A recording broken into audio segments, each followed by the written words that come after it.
BCCL के नए CMD के रूप में मनोज अग्रवाल जी ने पदभार ग्रहण किया है और पदभार ग्रहण करने के बाद कई तरह के कार्यों का भी धरातल पर विस्तारीकरण शुरू हो गया है। हम सीधे उनसे जुड़ते हैं और जानते हैं कि आगे क्या कुछ प्लान है। साथ ही बीसीसीएल को लेकर कई तरह की योजनाएं उनके दिमाग में चल रही है, वो भी धरातल पर उतारने को लेकर क्या कुछ है। सर, पहले तो बहुत बहुत आपका स्वागत है कि आप बीसीसीएल सीएमडी के पद पर कार्यरत हुए हैं। बधाई है आपको। बहुत बहुत आपको धन्यवाद, पूरे मिरर मीडिया को धन्यवाद। सर, ये हम समझना चाहेंगे, चूँकि आप शुरू से ज़मीन से जुड़े हुए हैं, बीसीसीएल के अलग अलग क्षेत्रों में कार्य भी किए हैं, जीएम से लेकर डीटी का पदभार ग्रहण किया, आप सीएमडी के रूप में पदभार ग्रहण किए हैं।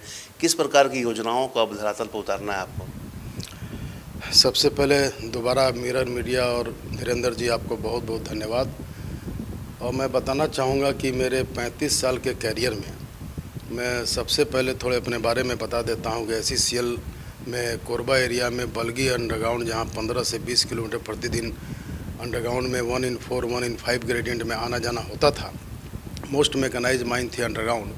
वहाँ मैंने 7 साल काम किया। उसके बाद लगभग 15 साल सिंगरौली एनसीएल में मेगा ओपन कास्ट प्रोजेक्ट्स में काम किया और हर स्तर पर काम किया।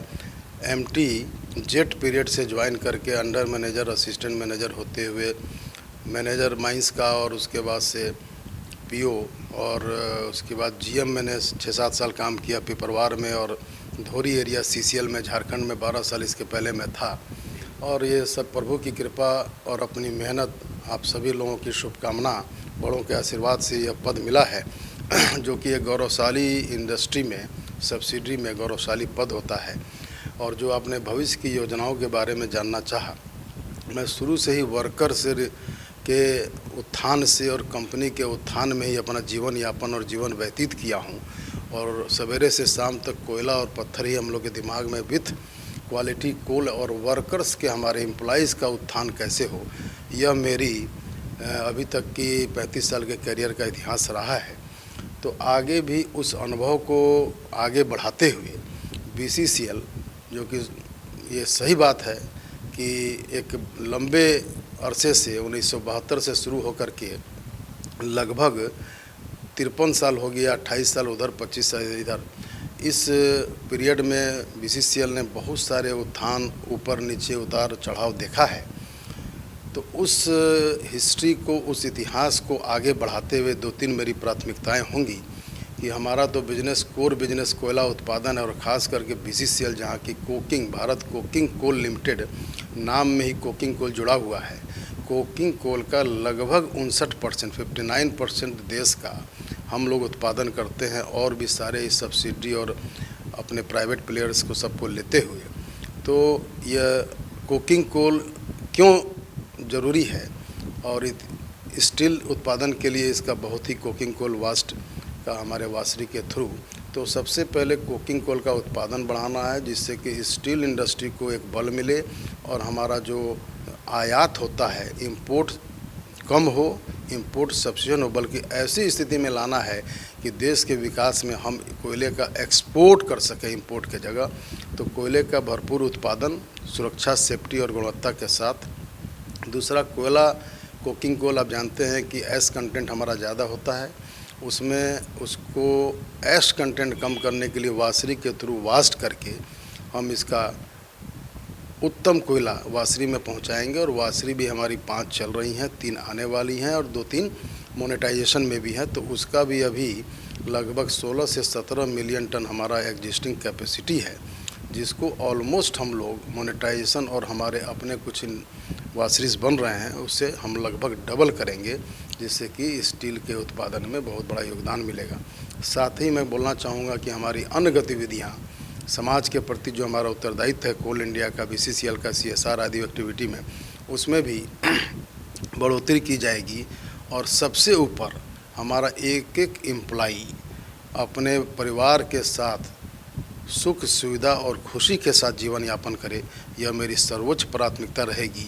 और सभी लोगों की सेफ्टी रहे, और सभी अपने जीवन में अपने परिवार, बच्चों के साथ में सुखद जीवन यापन करें।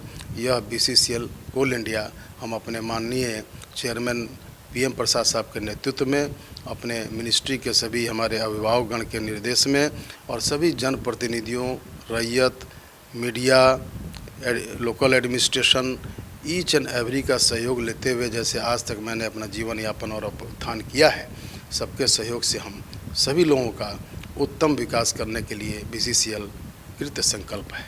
सर सही बात है, आपने कहा जैसा आपने सेफ्टी की बात बताई, तो एक दिन पूर्व जो घटनाएं घटी थी आउटसोर्सिंग कंपनियां में, करीब आधा दर्जन लोगों की मौत की बातें भी सामने आई थी, हालांकि 100 भी निकाले गए थे, तो कैसे देख रहे हैं आप इसको?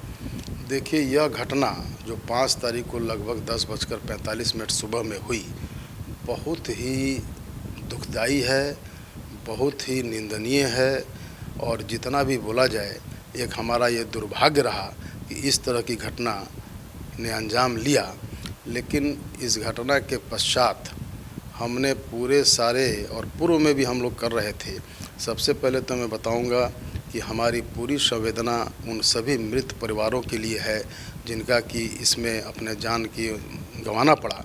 तो हम तो उस दुख दर्द और उस परिवार के दर्द को तो कभी भी हम उसका भरपाई नहीं कर सकते हैं, लेकिन इमीडिएट हमने हर तरह का कंपनसेशन जो होता है इमीडिएट, लगभग मुझे लगता है ये 35 से 40 लाख रुपया पर परिवार मिलेगा। उसके एक व्यक्ति को नौकरी मिलेगी। अगर वो नौकरी नहीं लेना चाहता है तो पहली बार BCCL में उस परिवार के वांछित सदस्य को लाइफ टाइम 60 साल की उम्र तक पैसा जितना मिलता था उसके अकाउंट में सही समय पर महीने में मिलेगा। यह एक नई चीज़ की शुरुआत हुई है। अच्छा, ये अभी से शुरुआत हुई? ये अभी शुरुआत हुई है। इसको हमने उसके एग्रीमेंट में डलवाया है। तो इस तरह से जितना हो सके आर्थिक रूप से परिवार टूटे नहीं, इसके लिए हम लोगों ने योजना बनाई है और उसका पूरा अनुपालन संबंधित AMPL आउटसोर्सिंग कॉन्ट्रैक्टर से करवा रहे हैं, और यह होगा ही। और भविष्य में इस तरह, और ये आपको एक चीज़ और मैं बता दूं कि हम इस 35 लाख 40 लाख से पूर्ण रूप से संतुष्ट नहीं हैं, और हमारा ये प्रयास रहेगा कि इससे भी अधिक राशि हम आउटसोर्सिंग कॉन्ट्रैक्टर से नियमों को देखते समझते हुए और दिलवाने की चेष्टा करेंगे। साथ ही पूरे BCCL के हर माइंस का हम सेफ्टी ऑडिट करवाएंगे किसी अच्छे इंस्टीट्यूट से, इंडिपेंडेंट इंस्टीट्यूट से, जैसे कि IIT ISM हमारे पास में है। अपने पूरे बेंच की stability, slope stability, dump stability, अन्य और भी किसी प्रकार का सेफ्टी का मुद्दा है, और यह जो सेफ्टी ऑडिट होगा, प्रयास हमारा रहेगा कि अनवरत सालों भर चलता रहे। और अपने सभी सेफ्टी अफसर्स और अपने सभी GMPO को हमने कड़ा संदेश दे दिया है कि आप क्वालिटी सुपरविज़न पर पूर्ण ध्यान दें, और सेफ्टी के साथ कोई समझौता नहीं होगा। यह एक अनहोनी घटना हुई, इसका हमें सदा पश्चाताप रहेगा, और इसकी कैसे हम लोग आने वाले भविष्य में ऐसा न हो, इसको सुनिश्चित करने का हर संभव प्रयास अपने सभी बड़े लोगों से, माइनिंग के वेटरन लोगों से और इंडस्ट्री के लोगों से और इंस्टीट्यूट के मदद से इसको हम लोग योजना बना रहे हैं, और सेफ्टी ऑडिट तो बहुत जल्दी शुरू करवाएंगे। सर एक चीज़ समझना चाहेंगे, जैसा आप बता रहे थे, सही बात है, संवेदनाएं हैं आपको, क्योंकि आप खुद वहाँ कल मौजूद हो गए थे, सूचना मिला, पहुँच भी गए थे, और जिस तरह से नियोजन और कंपनसेशन दिया जा रहा है, पहली बार ऐसा हुआ है। जैसा आप बता रहे हैं कि एक नया लागू हुआ है, उसमें यह भी है कि अगर नौकरी किसी को नहीं मिल रहा है वर्तमान में, तो 60 बरस तक उसको वेतन में मिलेगा, जो स्केल है उसके आधार पर। लेकिन सर ये जो चूक हुई थी, इसमें आउटसोर्सिंग कंपनी कहीं ना कहीं जिम्मेवार है? देखिए, कोई कुछ भी बोले, मैं अपने 35 साल के कैरियर में, और हमारे गुरु रहे थे ISM IIT में प्रोफेसर केजरीवाल, उन्होंने एक पुस्तक लिखी है 100 Years accident in Indian coal mines.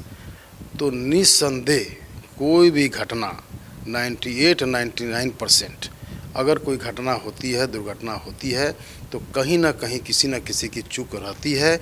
अब किसकी चूक है, क्या है, यह जांच का विषय है, जिसके लिए हमने जांच कमेटी अपने एरिया लेवल पर, हमारे हेडक्वार्टर से, हमारा जो safety organization internal safety ISO है उसके तरफ से, और DGMS जैसा आप सब जानते हैं, वो अपना इंडिपेंडेंट इंक्वायरी करेगा, और इंक्वायरी के बाद ही कुछ कहा जा सकेगा कि किसकी कितनी किस हद तक जिम्मेवारी थी।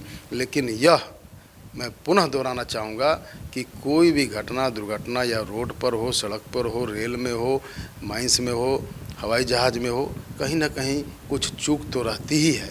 इसमें स्वीकारने में मुझे कोई भी आपत्ति नहीं है। सर एक चीज़ और हम समझना चाहेंगे, बहुत उम्दा कार्य भी बीसीसीएल क्षेत्र में हो रहे हैं, लेकिन कहीं ना कहीं बीसीसीएल के क्षेत्र में जो अवैध खनन हो रहे हैं वो एक चुनौती के रूप में साबित हो रही है, कैसे देख रहे हैं आप इसको?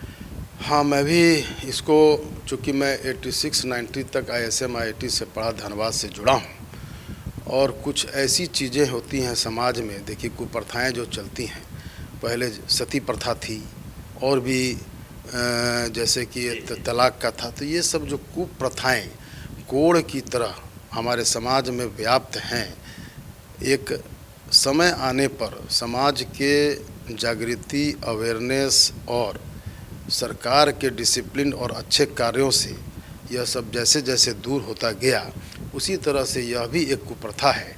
और इसमें मैं अपने सभी जनप्रतिनिधि, प्रशासन, DC, SSP, हमारे अग्रज, कोल इंडिया, मिनिस्ट्री के सभी अभिभावकगण के मदद से, और यह मैं बिल्कुल ही चाहूँगा कि इस तरह की कुप्रथा समाप्त हो, जिससे कि आए दिन जो घटनाएं होती हैं वह न हो। साथ ही आपके चैनल के माध्यम से मैं यह बोलना चाहूँगा कि हम लोगों ने विस्थापन की एक अच्छी योजना और हमारे आदरणीय मंत्री जी के और कैबिनेट के द्वारा रिवाइज झरिया मास्टर प्लान जो लागू हो गया है, उसके तहत एक अच्छा पैकेज है, उसका लोग लाभ उठाएं और अपने जो एक खतरे वाले जगह में जीवन, और अच्छा जीवन वो नहीं होता है। मैं खदान से जुड़ा हुआ हूँ, खदान में मैं जानता हूँ कि आसपास का जो एरिया है वह उस एरिया से एक शुद्ध एरिया में, बेलगरिया में हमारा जो विस्थापन केंद्र स्थल बनने जा रहा है, RR साइट बनी है, और वहाँ पर विभिन्न प्रकार की योजनाएँ हमारे DC साहब के भी मदद से ट्रेनिंग की, स्किल डेवलपमेंट की, उसको नौकरी से जोड़ना, बहुत योजनाएं इसमें बनी हैं और आगे भी होगी, जिससे उनको उनका जीवन यापन करने में बहुत बड़ी सहायता मिलेगी और वो उस जगह से एक अच्छे जगह में अपना और अपने आने वाले परिवार और अपने आने वाले युग का एक अच्छी शुरुआत कर सकते हैं। तो जल्दी से जल्दी वो वहाँ से पूरा सुख सुविधा और खुशी खुशी उस वहाँ पर विस्थापित हों। यह मेरी आपकी इस मीडिया के माध्यम से अपने लोगों से, अपने विस्थापित परिवारों से जो वहाँ रह रहे हैं, उनसे मेरी याचना है, विनती है, अनुरोध है। सर एक चीज़ हम समझना चाहेंगे, उत्पादन कोयले का जैसे हो रहा है, बेहतर हो रहा है और लक्ष्य भी है, निर्धारित से ऊपर कार्य भी हो रहा है, तो क्या कहीं न अवैध खनन के कारण लॉस होता है क्या? मतलब कहीं ना कहीं लॉस है बीसीसीएल को? देखिए, ऐसा है कि जैसे मैंने इसके पूर्व के प्रश्न में भी आपने बताया कि जो भी कुप्रथाएँ हैं उससे स्वाभाविक तौर पर निस्संदेह समाज को एक बहुत बड़ा नुकसान होता है। कुप्रथा को किसी भी स्थिति में समाज स्वीकार नहीं कर सकता है। यह कुप्रथाएं हमें विविध रूपों में, हमारा बच्चा बिगड़ेगा, बच्चा उस कार्य में जाएगा तो जोखिम होगा, उसकी ज़िंदगी कभी भी संकट में पड़ सकती है। माइनिंग तो हम लोग माइनिंग इंजीनियर एक अच्छे तरीके से और वैज्ञानिक तरीके से चलाते हैं ना, तो निस्संदेह कोई भी कुप्रथा हो वह हमारे लिए हानिकारक है और इसको रोकने के लिए हमारा बीसीसीएल के अतिरिक्त और भी जो चारों तरफ हमारे रैयत, हमारे समाज, हमारे जनप्रतिनिधि, हमारी मीडिया, हमारे समाज को नेतृत्व करने वाले लोग, इसमें सभी के मदद से हम इस कुप्रथा को। सर एक चीज़ और हम समझना चाहेंगे, जैसा आप बता रहे थे कि पुनर्वास नीति के तहत बहुत सारे प्लान हैं, जिसमें झरिया का भी आपने बात बताया है अभी, तो उसमें क्या कुछ लक्ष्य निर्धारित किया गया है कि पहले स्टेप में कितने लोगों को पुनर्वास नीति के तहत बसाने का प्लान है? अति से अति शीघ्र इसको करना है और 3 साल के अंदर हमारे जितने भी परिवार जिनका विस्थापन होना है, मैं विस्थापन न बोल के उनका पुनर्स्थापन बोलूँगा, होना है, उसको हम लोग करेंगे। और इसमें हमारा झरिया मास्टर प्लान के तहत बीसीसीएल का भी एक अलग सेक्शन विंग बना हुआ है और हमने DC साहब को भी और स्टेट को भी जितना उसमें 25, 30, 40 लोगों को देना था, अलग अलग हम लोग हाल ही में ED स्किल डेवलपमेंट हमने नियुक्त किया है, स्किल डेवलपमेंट के तरफ वो कार्य करेंगे। इसी तरह से इंफ्रास्ट्रक्चर, अन्य बहुत सारे टॉप लेवल से लेकर के अन्य अधिकारी, फाइनेंस के, इसमें अपने CD कैडर के और फाइनेंस के, पर्सनल के, बहुत सारे अधिकारी, सिविल के, इन सब अधिकारियों को स्टेट एडमिनिस्ट्रेशन के द्वारा, लोकल एडमिनिस्ट्रेशन DC साहब के द्वारा इसमें एक जो रिवाइज मास्टर प्लान बना है उसके तहत जो ऑर्गेनाइजेशन की स्थापना करनी थी, हम लोगों ने सारे ऑफिसर्स को वहाँ पर ट्रांसफ़र कर दिया है, उनके अंतर्गत दे दिया है। उनके मदद से JRDA की मदद से और GMP हमारे अपने सेक्शन की मदद से हम लोग सबके सहयोग से अति शीघ्र इसका पुनर्स्थापन करके एक अच्छी युग और उन सभी परिवारों के लिए एक अच्छे अपने जीवन यापन की शुरुआत करने में चाहेंगे कि जल्दी से जल्दी यह हो जाए। फिर एक सवाल और है, IPO लाने का कुछ प्लान है BCCL का, अभी क्या कुछ उसमें कार्य हो रहे हैं? देखिए, IPO से संबंधित मैं बहुत सारी बातें, चूँकि हम लोग एक नियम के तहत बंधे हुए हैं, लेकिन इतना आपको विश्वास दिला दूं, यह हमारे पूरे CIL के लिए और BCCL के लिए गर्व की बात है। और इसके तहत हम अपने उत्पादन, क्वालिटी और डिस्पैच में और हमको सहायता मिलेगी और हम इसको कड़ाई के साथ आगे बढ़ा पाएंगे और समाज के कल्याण में, देश के कल्याण में ये सहायक होगा, ऐसी मुझे आशा है।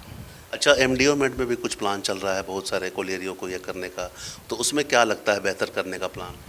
MDO के कुछ माइंस हमारे आने वाले हैं, कुछ का टेंडर हुआ है। इसके अलावा मोनेटाइजेशन के तहत भी हम लोग WDO वासरी डेवलपमेंट ऑपरेटर का भी कर रहे हैं, जो हमारी वासरीज जो कि अभी हमारा पुराना पड़ा हुआ था, चल नहीं रहा था, एसेट हमारा एक तरह से लॉस हो रहा था, उसको भी आपको मालूम होगा कि दुग्धा कोल वासरी भी जिंदल ने लिया है।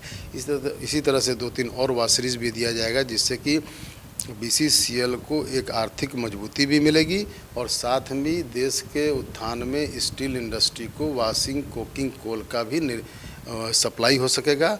और MDO के तहत माइंस की भी, जो माइंस अंडरग्राउंड की खास करके हमारे यूज की नहीं थी, हम कार्य नहीं कर पा रहे थे, हमें एक्सटर्नल एजेंसी की ज़रूरत थी, उसके तहत भी कार्य सुचारू रूप से करने का, और दिनों दिन आप देखेंगे कि इसमें प्रगति होगी, जिससे कि BCCL का उत्पादन भी बढ़ेगा, आर्थिक स्थिति भी ठीक होगी और समाज में नौकरी भी जनरेट होगा, जिससे कि हर क्षेत्र में विन विन पोजीशन रहेगा। तो ये अभी हम CMD मनोज अग्रवाल जी से बात कर रहे थे।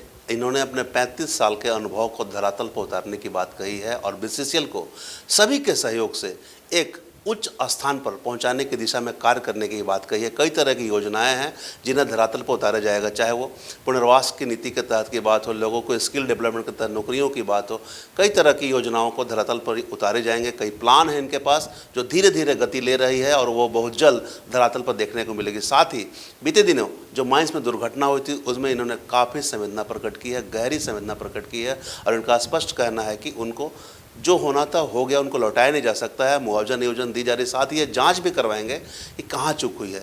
एक ISM चाहे अलग से ऑडिट करवाएंगे, जांच करवाएंगे, तो कुल मिलाकर एक बेहतर दिशा में कार्य करने को लेकर ये उतर चुके हैं और धरातल पर उसे उतारने के लेकर सभी का सहयोग इन्हें चाहिए और सभी के सहयोग की अपेक्षा भी रखते हैं ताकि BCCL एक मुकाम छू सके। देखना होगा कितनी प्रगति BCCL कर पाती है और कितना जल्दी ऊंचा मुकाम हासिल कर पाता है। हम तमाम इससे जुड़ी खबरों से आपको अपडेट करवाते रहेंगे। कैमरामैन संजय के साथ धीरेंद्र, मिरर मीडिया, धनबाद। नए दौर की नई कहानी लिखने, खबरों को नए अंदाज में आप तक पहुंचाने के लिए मिरर मीडिया के चैनल पर अब हम आपको मिलेंगे पूरे 24 घंटे। जियो टीवी के चैनल नंबर 4088 पर, इसके साथ ही जियो टीवी ऐप और Amazon Fire TV पर भी।